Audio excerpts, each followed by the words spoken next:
오늘은 하느님이 주신 권위에 대해서 라는 말씀으로 나누도록 하겠습니다.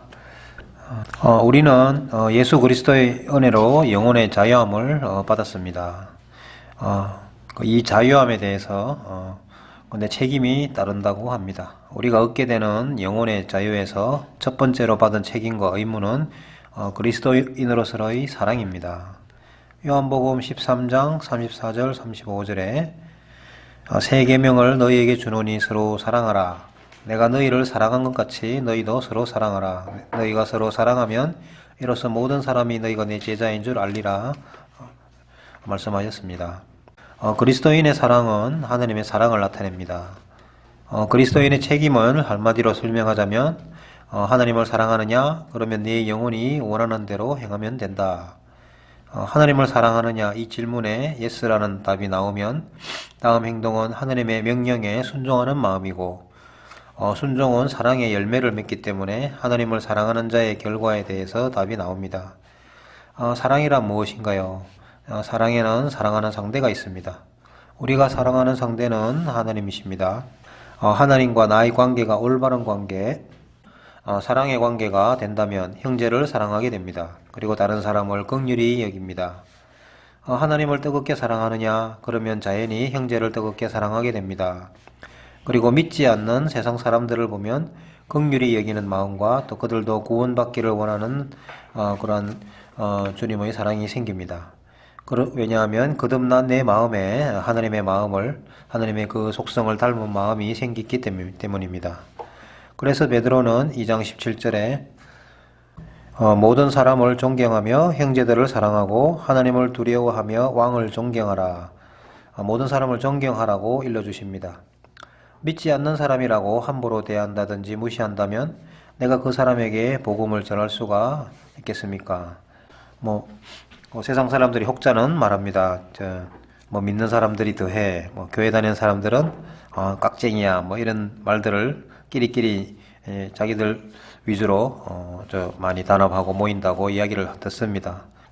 그러한 사람들의 마음에 믿는 자로서의 하나님의 감사와 은혜보다 먼저 택함을 받았다는 그러한 비뚤어진 선민의식 이런 것들이 스며들어 있다고 봅니다. 나도 믿기 전에는 그들과 조금도 다름이 없었습니다. 흔히들 예수 믿는 사람들은 자기들끼리만 잘하고 다른 사람들에게 아주 까다롭고 힘들게 한다는 말을 가끔씩 들을 때가 있습니다. 형제 사랑하는 것은 당연하지만 믿지 않는 세상 사람들도 하나님의 마음으로 그들을 향한 마음을 가지는 것을 요구하십니다. 우리는 이제 하나님의 종이 되었습니다. 하나님의 종으로서 우리의 모든 삶의 기준이 바뀌어야 합니다. 우리의 올바른 삶의 목적은 베드로전서 2장 9절의 말씀에 있습니다. 구원받고 그리스도인이 된 우리는 영혼의 자유를 얻었을 뿐 아니라 우리의 신분이 바뀌었습니다. 베드로전서 2장 9절 그러나 너희는 선정된 세대여 왕가의 제사장이여 거룩한 민족이여 특별한 백성이니 이것은 너희를 어둠에서 불러내어 자신의 놀라운 빛으로 들어가게 하신 분께 대한 찬양을 너희가 전하게 하려 하심이라. 여기에 너희는 선정된 세대여 왕가의 제사장이라. 개혁에는 오직 너희는 하나님의 택하신 족속이라 이렇게 언급을 하십니다. 우리의 하나님의 택하심으로 인해 우리의 족보가 아예 달라진 것입니다. 족속이란 그 민족이란 이제 종족이란 뜻입니다. 우리는 대한민국의 당군의 후손이여 또 백의의 종족이라 불립니다. 그러나 그 종족에서 다시 하나님께서 택하여서 따로 불러낸 종족이 되었습니다. 새로운 신분이 된 우리는 어떤 신분을 가졌나요? 하나님께 속한 예수님과 한 혈통으로 왕족이며 제사장의 족족이 되었습니다. 예수님과 한 혈통이 되었다. 하나님의 자손이 되었다는 것입니다. 우리도 구원받기 전에는 어두운 세상 가운데서 하나님의 진노의 자녀였습니다. 그러한 우리를 택하시고 불러내셔서 하나님의 기이한 빛으로 들어가게 하셨다는 것입니다. 우리가 단순히 신분이 바뀐 것이 아니라 종족과 핏줄이 바뀌었습니다. 이것이야말로 대단하고 엄청난 변화입니다. 우리도 이와 같이 세상 가운데서 마귀와 죄와 사망의 수렁에 있었습니다. 그런데 하나님께서 독생자 예수님을 보내주셔서 이 수령에 있는 나를 찾아와 주셨고 나를 마귀의 손에서 구원하시려고 그 값으로 자신의 생명을 지불하셨습니다. 그리고 나를 하나님의 아들의 가족으로 입양시켜 주었습니다. 그리고 이 땅에 하나님의 자녀로 살면서 하나님의 위대하심을 전파하는 것을 하나님의 그레이트 미션, 이런 위대한 삶의 목적으로 주셨습니다. 우리가 비록 세상에 살지만 하나님의 족속으로 하나님의 가족으로 주님의 위대하심을 나타내는 것이 우리의 삶의 목적이고 또 그 목적을 위해 우리는 자유함을 얻었습니다. 우리는 이 세상에서 구원받고 살아가는 목적과 신분을 분명히 알아야 합니다. 다음은 하나님을 두려워하라고 하십니다. 하나님을 두려워한다, 또 혹은 경외한다 같은 뜻입니다. 그리스도인이 하나님을 두려워하고 경외하는 것은 가장 기본입니다. 잠언 1장 7절에 여호와를 경외하는 것이 지식의 근본이라 라고 하셨습니다. 우리가 하나님을 두려워한다는 것은 하나님과 나의 관계성을 뜻하는 것인데 하나님은 공포의 대상이 아닙니다. 하나님은 우리가 존경하며 사랑하는 대상입니다.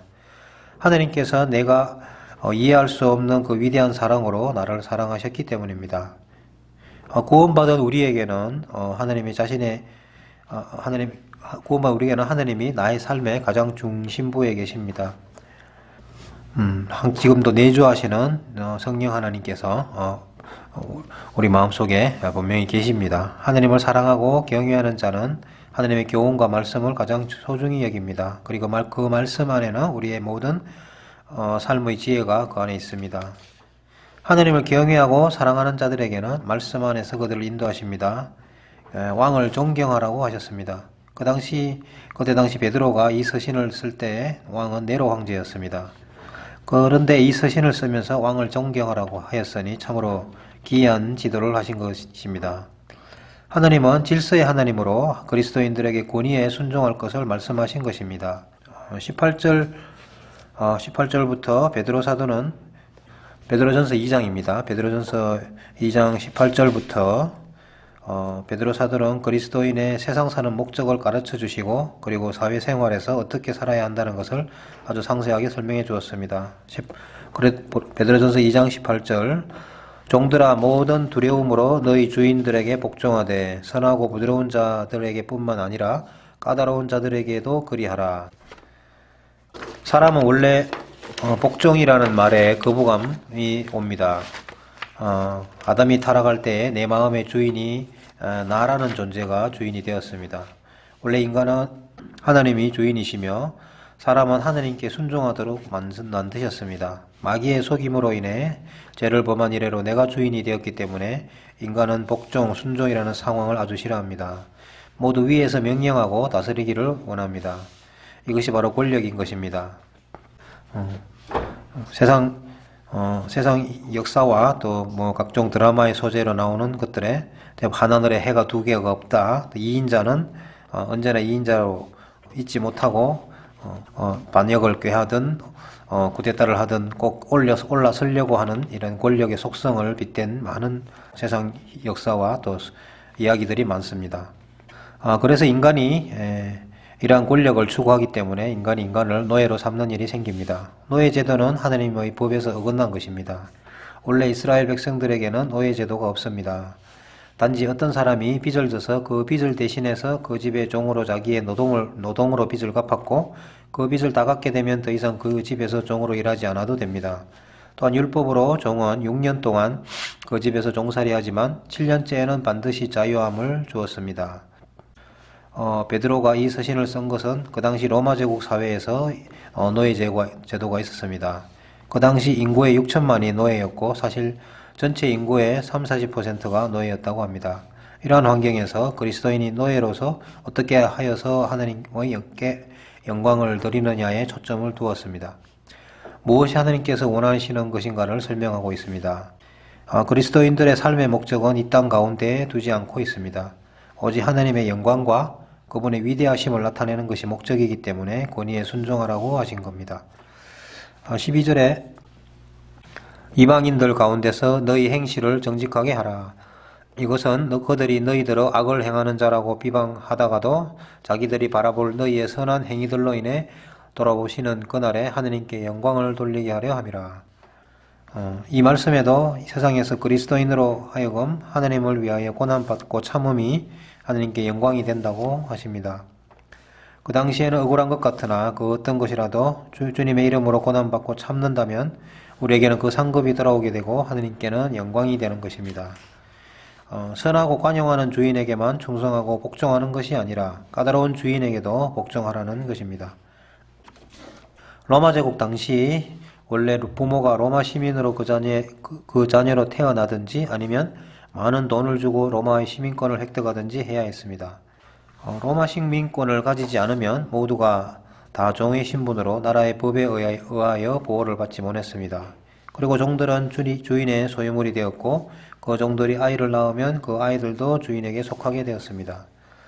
대부분의 로마 시민들은 시민권이 없는 노예 신분의 사람들을 자기들의 종으로 소유했던 것이고 그 노예 하는 일들을 다양했습니다. 집안의 모든 일을 종들이 했고 자기 아이들을 양육하고 교육하는 선생의 역할도 종들이 하였습니다. 이런 제도 아래에서 주인도 구원을 받아 한 교회에 속하게 되었고 또 그 종도 구원받아 한 교회에서 형제가 되었습니다. 그들 사이에 어떻게 행동해야 할 것인가에 혼돈이 있었을 것입니다.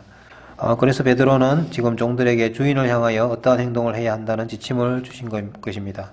종과 주인이 한 형제가 되어 다같이 하나님의 자녀가 되었다고 자기의 일을 게을리하거나 또한 주인의 명령에 거역하는 행동을 하여서는 안 된다는 것입니다.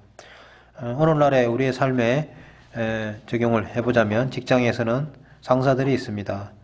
제가 모시는 각 팀 부서장 그리고 공장장 사장님 각 직장 일터에 위계 질서가 있습니다. 상사에게 순종하고 가장 성실하고 열심히 일하는 직원이 되어야 함을 주님께서는 원하십니다. 우리는 하느님의 영광을 나타내는 하나님의 백성들이기 때문입니다. 오늘날에는 노예 제도가 없습니다만 비즈니스 사회에서 또 직장에 소속되어 있는 직장인들이 현대판 하인들이라고 할 수 있습니다. 성도들은 직장에서 상관들에게 상사들 순종을 하여야 합니다. 그가 나에게 친절하든 안 하든 우리의 태도는 상사에 대한 순종심을 가져야 합니다. 직장에서 가장 근면하고 모범적이어야 합니다. 오늘날 직장에서나 동료들에게도 윗사람에게도 혹시 그리스도인이라고 인격을 무시당하거나 놀림을 당하는 일을 겪을 때도 간혹 있습니다. 이럴 때에도 윗사람에게 순종하는 태도만은 언제나 가지고 있어야 한다고 가르치고 있습니다. 믿지 않는 자들은 세상을 살면서 나의 권리나 인격이 무시될 때에는 싸워서 회복하는 것이 당연하지만 믿는 자들은 그렇게 하지 말라고 이럴 때에도 순종하라고 하신 것입니다. 심정적으로 참 동감이 되지 않는 부분이 있으나 그러나 말씀에 순종하는 것이 원칙이라고 말씀하고 계십니다. 물론 그 상사가 직접적으로 말씀에 어긋난 하나님의 말씀의 원칙에 어긋난 것이라면 공손한 태도로 그 상황을 바로 보도록 공손한 태도로 보고를 해야 되겠습니다만 예를 들면 만약에 상사가 회사의 돈을 공금 횡령 어떤 법을 어기는 부당한 지시를 한다 그런 부분은 하나님의 말씀에 근거하여 거절을 해야겠습니다. 근본적인 우리의 태도는 윗사람을 존중하는 태도를 대해서 말씀하시는 것입니다. 제가 속해 있는 회사 또 이제 에도 좀 성향이 다른 직장 상사분들이 계십니다.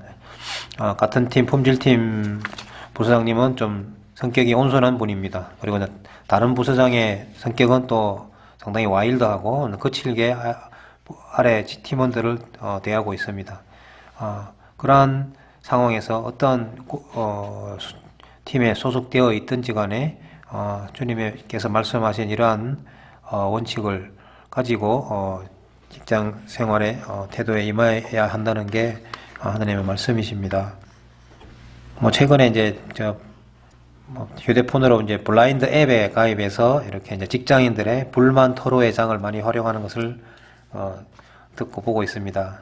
거기에 보면 대부분의 이제 주제가 자기가 속해 있는 소속의 상사나 어떤 팀장에 대해서 어떤 불만, 또 뒷담화, 욕 이런 것들을 많이 언급하고 있습니다. MZ 세대의 스타일에 맞지 않는다, 꼰대다, 88년도 상사다 이런 것들이 많습니다만, 그리스도인들은 이러한 보통 아랫사람들의 이제 이런 불만 토로회장이 대부분이 이제 7, 80% 이상이 이런 이제 상황들이 많습니다.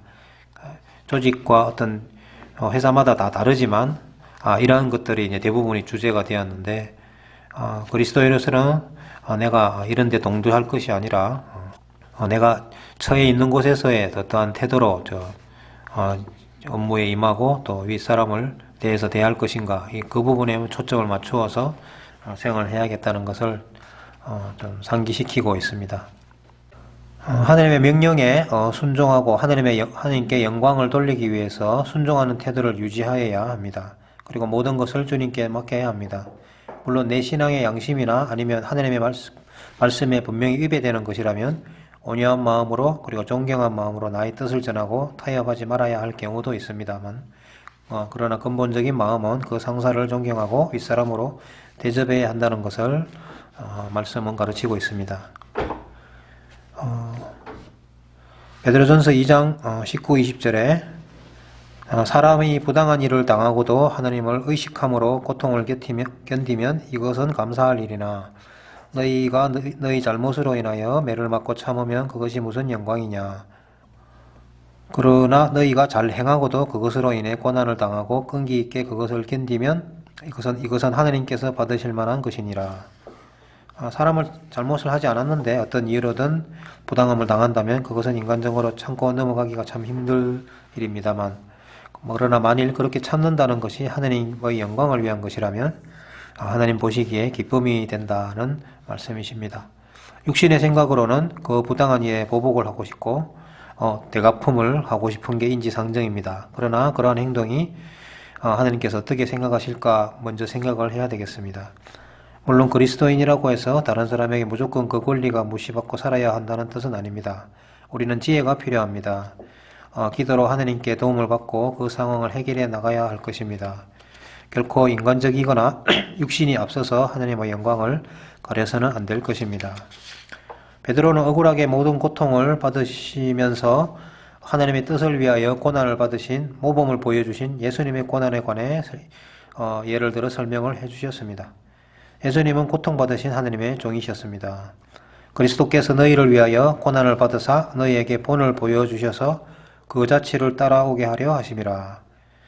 성부 하나님께서는 자기의 뜻을 이루시려고 성자 하나님 예수님을 세상에 보내주셨습니다. 하나님께서 자기의 뜻을 위하여 부르시고 우리 각자를 구원시켜 주었습니다. 그리고 이 세상에 사는 동안 예수님께서 본을 보여주신 것처럼 우리로 하여금 그분의 발자취를 따르라고 하십니다. 우리가 억울하게 당한 일이 있다면 나를 위해 억울하게 당하신 예수님의 고난을 기억해야 되겠습니다. 나의 죄를 위해 자신의 목숨까지 내어주시며 십자가에서 죽임을 당한 예수님을 생각합시다. 그 고통보다 더한 것이 있겠습니까? 그 이후로 우리는 세상 살 때 교회 안에서도 물론이지만 세상 밖에서 직장에서 상사들에게 하나님께서 나를 통해 이루고자 하는 목적이 무엇인가 먼저 생각하고 행동하고 말을 해야 할 것입니다. 그래서 베드로는 예수님이 어떠한 고통을 받으셨는가를 이사야 53장을 인용하여 말씀해 주십니다. 예수님의 고통은 두 가지 측면으로 볼 수 있습니다. 하나는 하나님이신 예수님이 인간이 되어 세상 가운데 오신 것입니다. 자신의 권능과 창조의 주인이신 하나님의 모든 영역을 작은 육신 안에 가두어 두신 것입니다. 두 번째는 그의 고통은 단순히 십자가에서 고난받고 죽으신 것뿐만 아니라 그분 자체가 우리의 죄가 되으셨고 우리를 죄에서 구속하셨다는 것입니다. 이 두 부분은 우리가 본받을 수 있는 부분은 아닙니다. 이는 오직 예수님만이 하실 수 있는 것입니다. 그러나 예수님의 생애는 우리에게 그리스도인으로 어떻게 살아야 하는가 모든 면에 본을 보여주었습니다. 예수님의 고통은 우리의 죄에서 대속하시려고 받으신 고통이었습니다. 인류에게 복음을 주시려고 고통을 받으신 것입니다. 그리고 그 복음의 사역을 우리에게 맡기신 것입니다. 성령님을 보내셔서 우리를 통해 역사하시는 사역입니다. 그렇다면 우리가 세상에서 하나님의 영광을 위해 또한 복음을 위해 고통받을 때는 어떻게 해야 할까요? 그 답은 분명하게 보여주셨습니다. 인내하고 하나님께서 모든 길을 올바르게 인도하시기를 기다리며 고통을 감내하기를 말씀하십니다. 베드로전서 2장 22절에서 24절 말씀하고 계십니다. 그분께서는 죄를 짓지 아니하시고 입에 교활함도 없으시며 욕을 당하시되 맞대어 욕하지 아니하시고 고난을 당하시되 위협하지 아니하시며 오직 어렵게 심판하시는 분에게 자신을 맡기시고 친히 나무에 달려 자신의 몸으로 우리의 죄들을 지셨으니 이것은 죄들에 대하여 죽은 우리가 살아서 의에 이르게 하려 하심이라. 그분께서 채찍에 맞음으로 너희가 고침을 받았나니 인간은 다른 사람의 죄를 속하려고 대신해서 죽을 자격이 없습니다. 오직 예수님만이 인류를 대신하여 죽으실 수 있는 유일한 분이십니다. 예수님은 그 목적을 이루셨고 그분의 삶이 우리에게 본을 보여주었습니다. 억울한 일을 당해도 결국에는 공의롭게 심판하실 하느님께 의탁하여야 합니다. 공의로우신 하느님이 해결하실 것입니다. 다윗에 언급한 것처럼 원수 갚음이 오직 주님께 있다고 언급을 하고 다윗이 자신을 쫓는 그 사울 왕에 대해서 여러 번 죽일 기회가 있었으나 그 원수 갚음과 그 손길의 처분을 하느님께 온전히 의탁한 그 다윗을 볼 수가 있습니다. 예수님께서 우리에게 어떠한 사랑을 보여주셨습니까? 우리는 죄와 사망의 수렁에서 스스로 빠져나올 수 없는 무기력한 상태였습니다. 그렇게 영원한 멸망으로 가던 나를 건지시려고 죄의 값인 자신의 생명을 나를 위해 내어주셨습니다. 베드로는 예수님이 하나님의 뜻에 어떻게 순종하셨나 설명함으로 우리의 삶에 교훈을 주고 있습니다. 25절에 베드로전서 2장 25절에 너희가 전에는 길 잃은 양 같았으나 지금은 너희 혼의 목자요 감독이신 분에게로 돌아왔느니라. 오늘 본문 말씀 전체 중에 베드로전서 2장에서 언급한 것들을 많이 인용을 했습니다. 25절 말씀이 메인 테마가 된다고 볼 수 있습니다. 길 잃은 양, 저희가 다시 주인의 품으로 돌아온 이 예화에 대해서 하느님을 떠나 영원한 멸망의 길로 가던 인류 가운데 우리 예수님이 찾아주시고 구원받아 하느님의 자녀가 되는 상황을 설명하였습니다. 이사야 53장 6절에도 우리는 다 양 같아서 그릇 행하여 각기 제 길로 갔거늘 여호와께서는 우리 무리의 죄악을 그에게 담당시키셨도다. 인간은 모두 자기들이 원하는 길로 떠났습니다. 인도자도 없고 목자도 없었던 양들이 앞에 낭떠러지가 있어도 보지 못하고 그냥 떨어져 죽는 근시안의 양들처럼 우리 인간들도 영적으로 죽은 가운데 어디로 갈지 몰라 벼랑으로 떨어져 영원한 죽음의 길로 가고 있는 그러한 상태에서 예수님이 우리를 찾아주시고 자기 품에 안으시고 인도하시는 목자가 되어주셔서 우리는 이제 이 목자가 있는 양이 되었습니다. 우리는 그분의 사랑 안에서 보호함을 받고 삽니다. 상사에게 억울함을 당한다 해도 하나님의 사랑이 나를 인도하시고 돌보시니 우리는 담대히 인내하며 하나님의 공의로우심을 기다리는 것이 하나님의 기뻐하시는 삶입니다. 다윗 왕은 억울하게 사울에게 쫓겨다니며 하나님의 때를 기다려야 했고 모든 것을 온전히 주님만을 의지한 사람입니다. 시편 27편 1, 3절입니다. 주는 나의 빛이요 나의 구원이시니 내가 누구를 두려워하리요. 주는 내 생명의 힘이시니 내가 누구를 무서워하리요. 사악한 자들 곧 나의 원수들 나의 대적들이 내 살을 먹으려고 내게로 왔다가 걸려서 넘어졌도다. 군대가 나를 대적하여 진을 칠지라도 내 마음이 두려워하지 아니하며 전쟁이 나를 대적하여 일어날지라도 내가 이것을 확신하리로다. 세상이 아무리 나를 괴롭히고 힘들게 할지라도 내가 예수님 안에 있음이 확실하면 두려워할 것이 없습니다.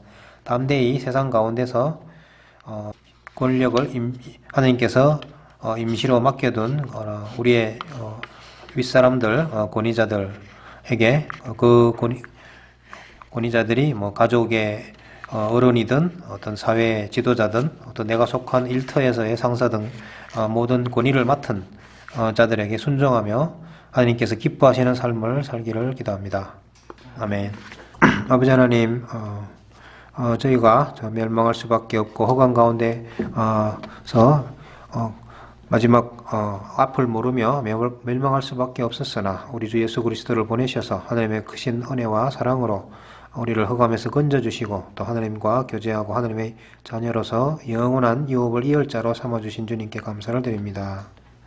아버지 하나님, 저희가 나그네와 행인된 신분으로서 이 땅 가운데 잠시 맡은 이런 천지기의 삶을 살아갈 때에도 저희가 속한 일터와 또 저희가 속한 위치에서 위에 있는 모든 권력자들, 성사들에게 또 주님께 작은 자에 충성하는 그러한 청지기의 마음으로 온전히 성실하고 순순하게 일들을 감당하고 순종하는 그리스도의 주님의 마음으로 그들을 섬기고 하나님이 기뻐하는 그러한 삶으로 영광을 돌리는 삶을 끝까지 살아갈 수 있도록 또 힘과 지혜와 은혜를 더해 주시기 원합니다.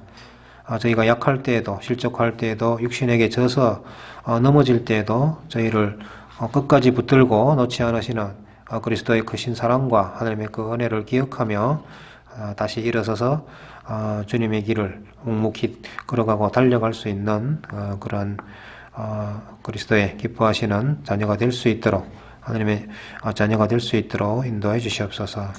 아직 복음을 알지 못하는 많은 영혼들이 있습니다. 아직 흑암 가운데 있는 그들에게 저희 입술을 통하여, 저희 삶을 통하여 그리스도인의 선한 행실을 통하여 하나님께 영광을 돌리고 또 그들 가운데 빛으로 주님께 영광을 기릴 수 있도록 인도해 주시옵소서. 저희 자녀들, 저희 청년들 기억하여 주시옵소서. 그 진로와 정례 나아갈 바를 온전히 주님께 맡기오니 주님 그들이 선한 것으로 그들의 삶을 하나님이 기뻐하는 삶으로 살아갈 수 있게 인도해 주시옵소서.